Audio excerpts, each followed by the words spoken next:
আলাইকুম। জেসমিনের প্রতিদিনে আপনাদের সকলকে স্বাগত। আজকে আপনাদের সাথে শেয়ার করব অনেক কম উপকরণে কিভাবে একটি পিঠা তৈরি করা যায়। বিকেলের নাস্তার জন্য এটা একদম পারফেক্ট। আমরা এটাকে গুলগুলা বলি, আপনারা কি বলে ডাকেন অবশ্যই কমেন্ট সেকশনে জানাবেন। ভেতরের অংশ সেদ্ধ হতে চায় না। আমার দেখানোর রেসিপি অনুযায়ী তৈরি করলে ভেতরের অংশ ভালোভাবে সেদ্ধ হবে, বাইরের অংশ থাকবে ক্রিস্পি।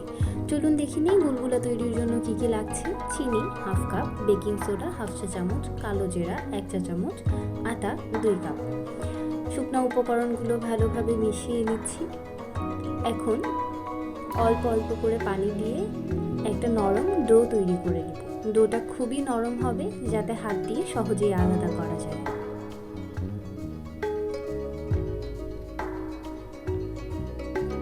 ডোটা ভালোভাবে মিশিয়ে নেওয়ার পর 15 থেকে 20 মিনিট রেস্টে রেখে দিয়েছি।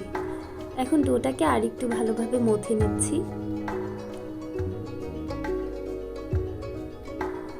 আর হ্যাঁ, বেকিং পাউডার নয়, বেকিং সোডাই ব্যবহার করতে হবে কিন্তু।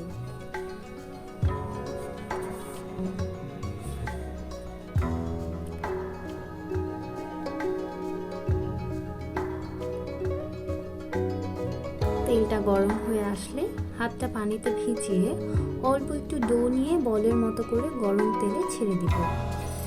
বলগুলো তেলে দেওয়ার সময় চুলার আঁচটা হাই হিটে থাকবে।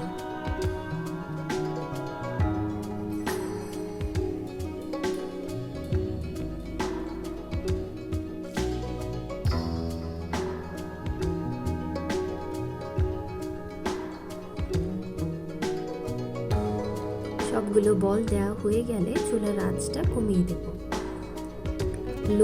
লো হিটে বলগুলোকে ব্রাউন করে ভেজে নিচ্ছি।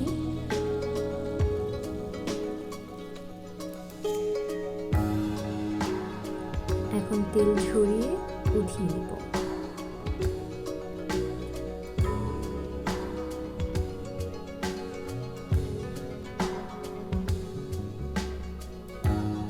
তৈরি হয়ে গেল মজাদার গুলগুলা। ধন্যবাদ। আসসালামু আলাইকুম।